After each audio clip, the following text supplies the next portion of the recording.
That's for losers, man. I don't get involved in that stuff. But Angel Rashad Milligan rolling out. That's a good question. Brandon, We can't ask Rashad questions. Hey, Rashad.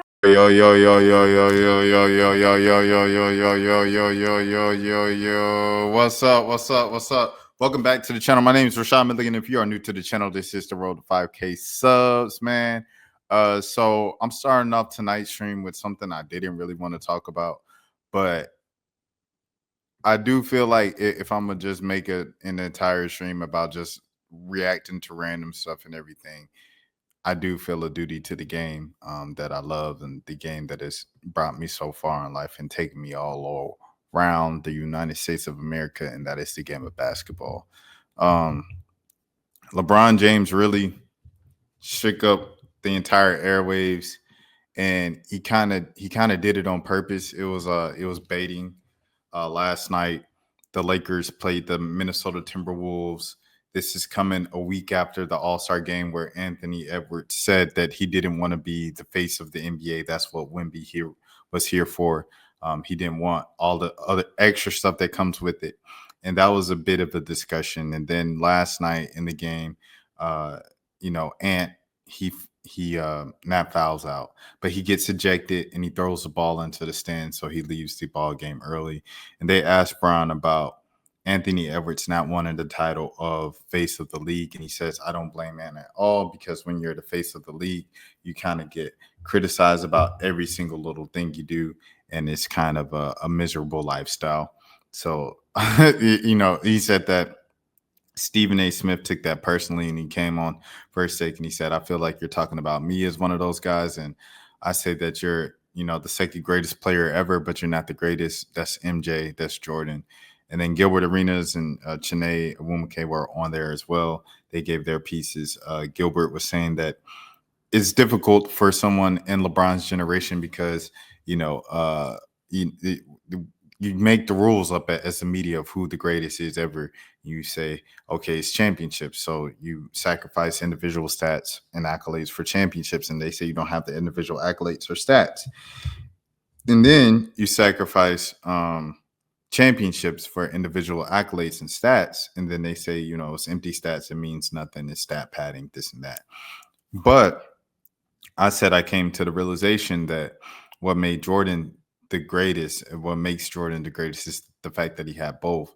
Only 15, 16 seasons in the league, 2 breaks in there, 2 retirements, kind of based off of arguably controversial reasons and stuff like that. He played in a different time where they didn't have as much support in the shoes, everything. You can go down the line. When you look at someone like a Larry Bird with his back problems, would he lasted longer these days with more advanced training and more support in the shoes to even prevent a back injury? These are all what ifs, but it is what it is. All of these, but I say all of that to say Jordan, with all of that being said, he was a 10-time scoring champ. He was one of the better defenders in the league for a couple of years in his prime. And most importantly, he went 6 for 6 in the finals. That is what makes Michael Jordan the GOAT. And it just is what it is. He dominated his era. Bron for sure dominated his era, 10 straight final appearances, but he's 4-7 in the finals. And I'm tripping. 4-12 in the finals, because you have the 10 straight finals appearances and then one with the Lakers and then one his first time around with the Cavs, 07. So he's 4. Wait, hold on. So he's 4-9. He's 4-9. He went to the finals 10 times and then 2 more times. So he went to the finals 12 times and he won 4 times. So he's 4-8 in the finals. I'm sorry. Math in real time. Bron pretty much just went up and he said, because Stephen A was like, LeBron, you're the one who ruined the sport and got the sport to where it is today because you didn't do the dunk contest in your prime. And you've been load managing and you jump from team to team. And Bron said, this is exactly what I'm talking about. And he said, I'm happy that the conversation has started, but it isn't about the face of the game. It's about the state of the game. And the game is in a great space right now with all of the young stars, with the Lukas, with the Wembys, with the John Morants, with the SGAs, with the Trae Youngs, with the Jalen Brunsons. I know you guys are going to say Jalen Brunson's older. he's still young. SGA is still young. Jason Tatum's still young. Jaylen Brown is still relatively young. You have all of those guys that are doing their thing in that wing, in that space, in that age group. Devin Booker is still pretty young, which is crazy because he feels like he's been in the league forever. But yeah, you have all of the young guys that are really elevating the game, and the old guys, as he said. Steph Curry's still doing what he's doing.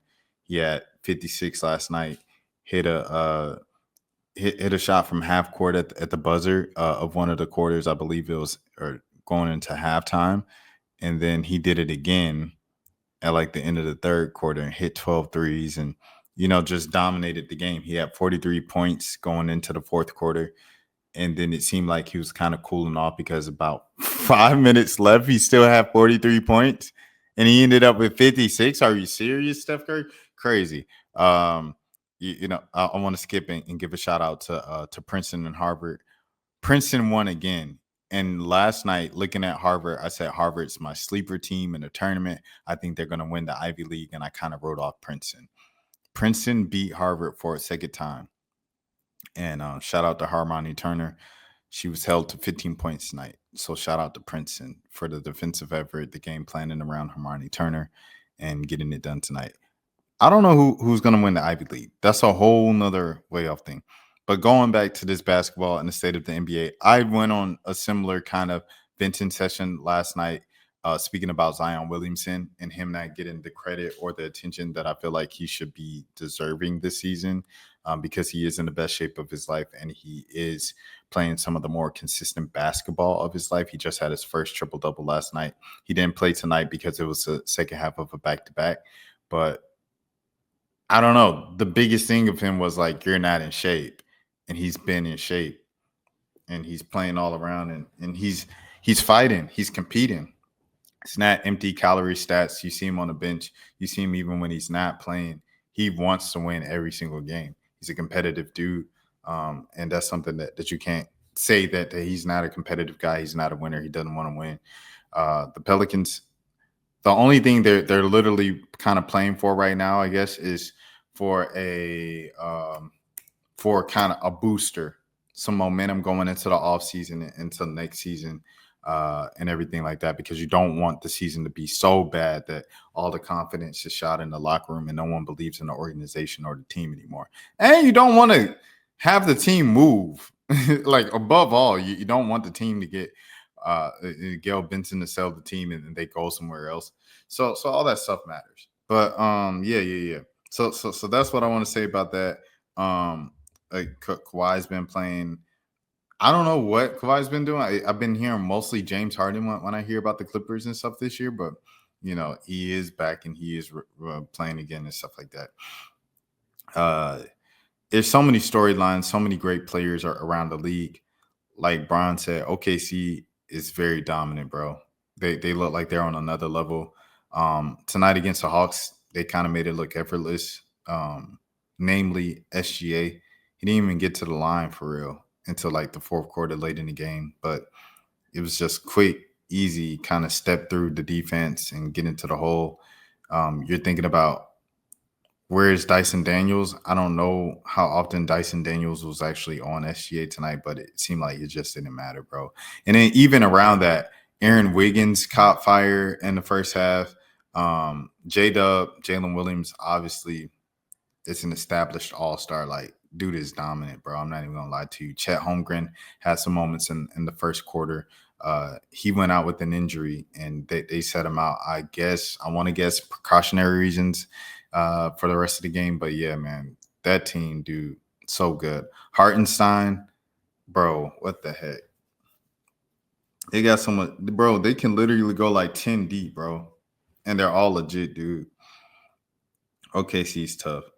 Cleveland's tough as well. And on top of like what they already had, it was kind of like the rich getting richer at the trade deadline, getting someone like DeAndre Hunter, someone who was in the running for Sixth Man of the Year, averaging 19 points, getting traded over and stuff like that. It's crazy. It's crazy. And then the Celtics are still in the running of everything and stuff like that. And now you're looking at the Warriors. Steph Curry's playing sensational basketball as always, but Jimmy Butler, ever since he got traded. That's been a game changer for them. They've been winning and stuff like that. So I don't know, man. It's just a lot of things. It's a lot of things. So that's what I wanted to say right there. In terms of the NBA and stuff like that, I agree with what Brian is saying. But a lot of people are doing this. A lot of people are doing this, especially on the internet. You know, we live in an age where a basketball channel on YouTube, like Thinking Basketball, exists. Like that never would have existed in the 90s or the 80s. And I'm not talking about because there weren't minds as great as that. I'm just saying we didn't have the resources and the access, the ability to get spread messages like that across the globe and everything like that. But when you have a channel like Thinking Basketball, when you have people, content creators like my homeboy up at Kenny up there in Chicago, and Lowe, who used to be really, really basketball, and then he kind of like went a little into lazy narratives on Spaces because he was getting so much money. I don't think he could watch the games. Now he's watching the games again through playback and stuff like that. I still don't like a lot of his takes, but he is watching the games. And arenas and all those. Everybody's watching the games on playback. People are watching the games on playback. 520. Everybody's watching the games on playback. They're talking about the games. You guys seen? I was watching some games on playback, some Unrivaled games, some college games on playback. So I don't know. I feel like there's a great synergy and a great community around people actually watching basketball and analyzing the actual game of basketball right now.